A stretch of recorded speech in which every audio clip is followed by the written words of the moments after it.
যে এইবাৰ উজনিৰ পৰাই পুনৰ দিছপুৰ দখলৰ যাত্ৰা আৰম্ভ হ'ব। মানুহে বিজেপিয়ে সপোন বিকিছিলে, বিজেপিক বহু মানুহে ভোট দিছিলে। 14 চনত ময়ো দিছিলোঁ ভোট, কাৰণ সপোন কি দেখুৱাইছিলে যে 2 কোটিকে চাকৰি দিব, 15 লাখকে টকা দিব, বিশ্বগুৰু হ'ব, সবকা সাথ সবকা বিকাশ হ'ব, মহিলাৰ সবলীকৰণ হ'ব। এই সপোনবিলাক যেতিয়া দেখে 2 কোটিকে চাকৰি দিলে কোন মাতৃয়ে নাভাবিব যে ভোটটো বিজেপিকে দিওঁচোন মোৰ ল'ৰাটো বা ছোৱালীজনীয়ে চাকৰি পাব। কিন্তু দুৰ্ভাগ্যজনক কথা, কোভিডৰ পিছৰ পৰা 2 কোটি চাকৰি দিয়াটো বাদৰ কথা 50 লাখ আমাৰ মানুহৰ চাকৰি গ'ল। এতিয়া মই উজনিলৈ আহিছো কি কাৰণত মই আপোনাক দুটামান কথা ক'ব বিচাৰিছো। কংগ্ৰেছৰ মানুহে ৰাজনীতি কৰিব জানে, কংগ্ৰেছৰ মহিলাই বুথ কি ভালকে বুজি পায়, কংগ্ৰেছৰ মহিলাই ব্লক কি ভালকে বুজি পায়, কাৰণ কংগ্ৰেছে সিংহভাগ সময় কংগ্ৰেছৰ চৰকাৰ কৰিছে। এই সপোনৰ পাল্লাত পৰি অলপ ঘৰত বহি আছিল, এতিয়া ওলাই আহিছে। মই এটা কথা আপোনালোকক মনত পেলাই থৈ যাওঁ। 2 দিনমানৰ আগত অবৈধ কয়লা খনিত শ্ৰমিকৰ মৃত্যু হৈছিলে, খবৰ পাইছিলে নে? শ্ৰমিকৰ যেতিয়া মৃত্যু হৈছিলে, অবৈধ যিবিলাক খনন কাৰ্য চলি আছিলে, আমি যেতিয়া কংগ্ৰেছে স্বচ্ছলত ভূপেন বৰা ডাঙৰীয়াৰ নেতৃত্বত আমি শ্ৰমিকে ন্যায় পাব লাগিব বুলি যেতিয়া আমি আন্দোলন কৰিলো, হিমন্ত বিশ্ব শৰ্মাই তেতিয়া গৌৰৱ গগৈ পত্নীৰ ক'ত সম্বন্ধ আছে কথাটো লগাই এই কথাবিলাক তল পেলাই দিলে।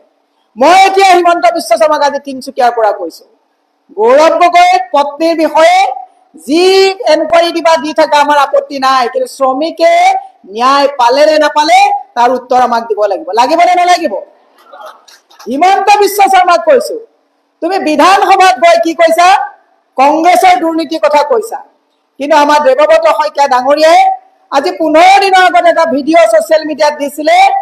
যোৰহাটৰ বিজেপিৰ কোনোবা 2জনমান চিণ্ডিকেটৰ চৰ্দাৰে টেলিফোনত কথা পাতি কৈছে যে 25 লাখ টকা নিদিলে পীযুষ দাই গাড়ী ইফাল সিফাল হ'বলৈ নিদিয়ে, তাৰ তদন্ত কেতিয়া হিমন্ত বিশ্ব শৰ্মাই দিব? জবাব দিব লাগিব। হিমন্ত বিশ্ব শৰ্মাই কৈছে যে কংগ্ৰেছৰ দিনত APSC কেলেংকাৰী হৈছিলে। হয়, কংগ্ৰেছৰ দিনত আমি APSC কেলেংকাৰী হোৱা নাই বুলি কোৱা নাই নহয়। APSCৰ চেয়াৰমেন বনাবলৈ সহজ সৰল তৰুণ গগৈক একেবাৰে গল চেপা দি ৰাকেশ পালক কোনে লৈ গৈছিলে? তদন্ত হ'ব লাগিব। এনেকে হাল এৰি শিয়াল খেদিলে নহ'ব, এই কথাবিলাক আপোনালোকে জানিব লাগিব। হিমন্ত বিশ্ব শৰ্মা আজি তাৰিখত যিকোনো যদি ডাঙৰ দুৰ্নীতি হৈছে, দুৰ্নীতিৰ 1 নম্বৰৰ মানুহজন কোন? হিমন্ত বিশ্ব শৰ্মা। কোনো তদন্ত আপোনাৰ ন্যায্যতা নাপাব য'ত হিমন্ত বিশ্ব শৰ্মাক আইনৰ আওতালৈ অনা নহ'ব। আজি চুপাৰী চিণ্ডিকেট, অসমৰ থলুৱা যুৱকে চুপাৰীক লৈ ব্যৱসায় চলাই আছিলে, কিন্তু কমিশনৰ ধান্দাত আজি ম্যানমাৰৰ চুপাৰী সোমাই অসমৰ যুৱকে কৰি থকা চুপাৰীত আজি ভেঁকুৰ লাগিবলৈ আৰম্ভ কৰিছে। মৌচুমে ভালকে জানিব। আজি তাৰিখত কয়লা, মাছ, পাণ যিমানবোৰ চিণ্ডিকেট চলিছে, কাৰ জহত চলিছে? হিমন্ত বিশ্ব শৰ্মাৰ ছত্ৰ ছায়াত চলিছে। এয়া কেৱল যে আমি কৈছো সেইটো নহয়, মই বাৰে প্ৰতি এইকাৰণে হিমন্ত বিশ্ব শৰ্মাৰ নাম লৈ আছো। আমি এনেকুৱা এজন মানুহক দিছপুৰত বহাইছো যিজন মানুহে গোগ্ৰাসে গোটেই অসমখন এফালৰ পৰা তেওঁ লুটি পুটি খাইছে, কেৱল লুটিছে আৰু কেৱল লুটিছে। আৰু আমাৰ মানুহে ভাবিছে বিহু পাতিছে, আমাৰ মানুহে ভাবিছে নমামি ব্ৰহ্মপুত্ৰ পাতিছে, আমাৰ মানুহে ভাবিছে ঝুমুৰ বিনন্দিয়া পাতিছে। কিন্তু আপোনালোকেতো গম পোৱা নাই যে বিহুত এযোৰ চোফা 2.5 লাখ টকাকৈ আপোনাৰ ভাড়াত আনিছে। ক'ৰবাত শুনিছে? ক'ৰবাত শুনিছে?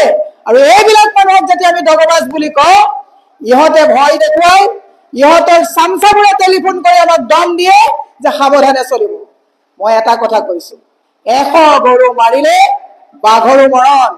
হিমন্ত বিশ্ব শৰ্মাই 100 নহয়, অসমৰ লাখ লাখ যুৱ প্ৰজন্মৰ ভৱিষ্যত মাৰিছে।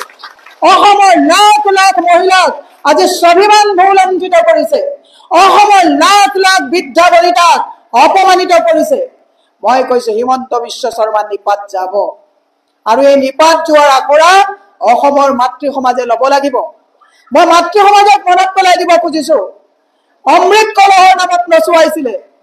ঘৰত স্বামীক ভাত বনাবলৈ দি আহি ল'ৰা ছোৱালী ক'ত গৈছে খবৰ নোলোৱাকৈ অমৃত কলহত কিবা কাম পাম বুলি মহিলাসকলে পাৰি খোৱা চাদৰ লগাই লগাই ওলাই গৈছিলে। কিবা পালে নেকি?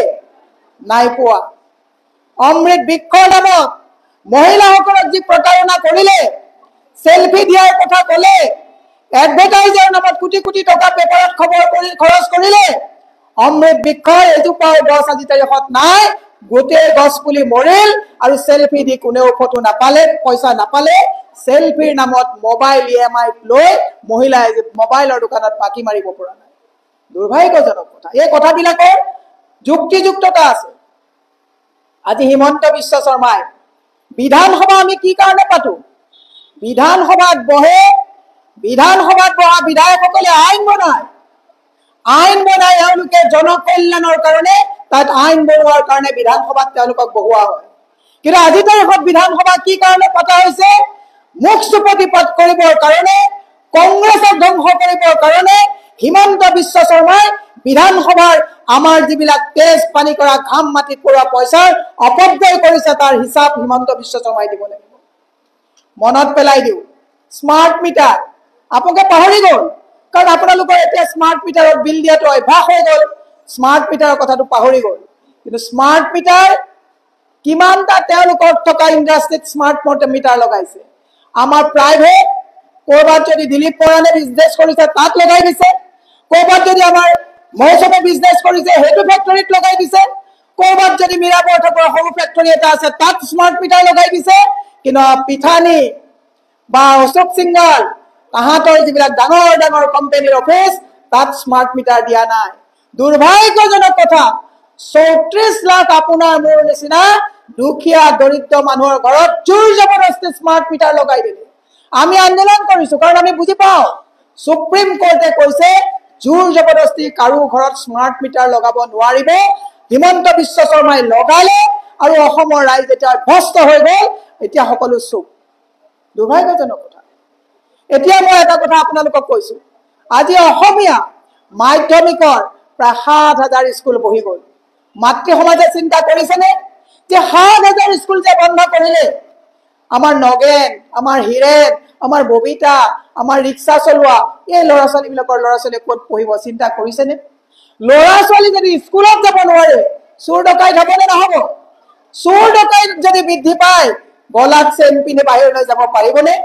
নোৱাৰে। মই সেইকাৰণে মাতৃ সমাজক আজি তিনচুকীয়াৰ পৰা আহ্বান জনাইছো। মই আজি তিনচুকীয়ালৈ আজি অহা নহয়। আপোনালোকৰ মাকুমৰ এইখিনিতে কেইবাটাও প্লাইউডৰ ফেক্টৰী আছিলে, আজি আছেনে? এই গোটেইবিলাক এটা এটাকৈ নাইকিয়া হৈ গ'ল। আজি ইয়াত চাহ বাগান কোনে কিনিছে? এই বাগানৰ মাটি পানী দৰত কেনেকে লৈ বাগানৰ ৰাইজে বুজি পাব লাগিব। কিন্তু চবতছে যদি ডাঙৰ কথা, আমাৰ মাতৃ সমাজে ক'ৰবাত মই ইয়াত বহি থকা সকলকে কোৱা নাই, বহুতে ভাবিছে আমি 1200 টকা পাইছো। 1200 টকাৰ নামত প্ৰত্যেক ঘৰৰ জেপ কাটিছে। আজি দিলীপ বৰা ডাঙৰীয়াই কৈছে, মৌচুমীয়ে কৈছে, জয়ন্ত দায়ে কৈছে, GSTয়ে আমাক জুৰুলা কৰি পেলাইছে। আজি তাৰিখত যদি মোৰ মৃত্যু হয়, এই যে মৃত্যু হৈ যে ডেড বডিটো যে শ্মশানলৈ লৈ যাব, বগা কাপোৰখনৰ পৰা ঘি বটলটোৰ পৰা খৰিলৈকে যদি দোকানত কিনে, প্ৰত্যেকটোতে আপুনি GST দিব লাগিব। এহাতে নেখায় বেকাকে আমাক লুণ্ঠন কৰিছে। মই আহি থাকোঁতে দুজনমান গাঁওবুঢ়া ৰখি আছিলে, লগ পালো। তাৰে দুজন, এজন ভৱেন আৰু নৰেন, মই চিনি পাওঁ। মই লগ পাই পেলাই তেওঁলোকক ক'লো কি খবৰ, কথা বতৰা পাতিলো। পাতাৰ পিছত মই তেওঁলোকক ক'লো 200 টকা এটা উলিয়াই দিলো যে চাহ খাই ল'বা। ক'লে বাইদেউ নাই, হিমন্ত বিশ্ব শৰ্মাই কালিৰ পৰা শুনিছো যে গাঁওবুঢ়াই যদি 20 টকাও লয়, গাঁওবুঢ়াক বোলে জেলত ভৰাই দিব। নিলজ্জ হিমন্ত বিশ্ব শৰ্মাক কৈছো, গাঁওবুঢ়াই বাৰু 20 টকা ল'ব নালাগে, কিন্তু হিমন্ত বিশ্ব শৰ্মাই অভাৰব্ৰিজৰ নামত 100 কোটি টকা অভাৰব্ৰিজৰ 10 কোটি 20 কোটি টকাকৈ লুণ্ঠন কৰি আছে। তোমাক কোনখন জেলত ভৰোৱা হ'ব? কোনখন জেলত হিমন্ত বিশ্ব শৰ্মাক ভৰোৱা হ'ব? মই সেইকাৰণে কৈছো, অসমৰ সন্মুখত এটা ভয়ংকৰ বিপদ। বিপদটো কি জানে? হিমন্ত বিশ্ব শৰ্মা অসমৰ কাৰণে এটা ভয়ংকৰ বিপদ।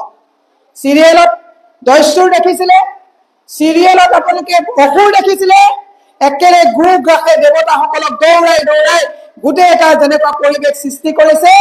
অসমৰ মাটি, অসমৰ জাতি, অসমৰ ভাষা, অসমৰ সংস্কৃতি সকলোবিলাকে কয় এইজন দৈত্যৰূপী হিমন্ত বিশ্ব শৰ্মাই গ্ৰাসে গ্ৰাস কৰিছে।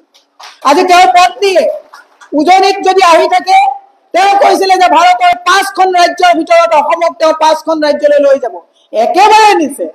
আজি তাৰিখত 1,65,850 কোটি টকা ধাৰ। হিচাপ কৰিব দেই, 1,65,850 কোটি টকা ধাৰ। এইটো লিখিবলৈ মানে আপোনাৰ মেথমেটিক্স জানা মানুহ হ'ব লাগিব।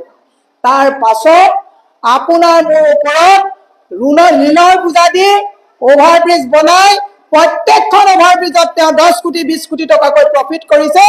আৰু তাৰ পিছত তেওঁক মই এতিয়া আজি তিনচুকীয়াৰ পৰা এটা উপাধি দিব বিচাৰিছো যে অভাৰব্ৰিজ মুখ্যমন্ত্ৰী, 60-40 মুখ্যমন্ত্ৰী। 60% তেওঁ কাম কৰে, 40% অকলে খায়, আৰু ধাৰৰ বোজা কাক দিয়ে? অসমৰ ৰাইজক দিছে।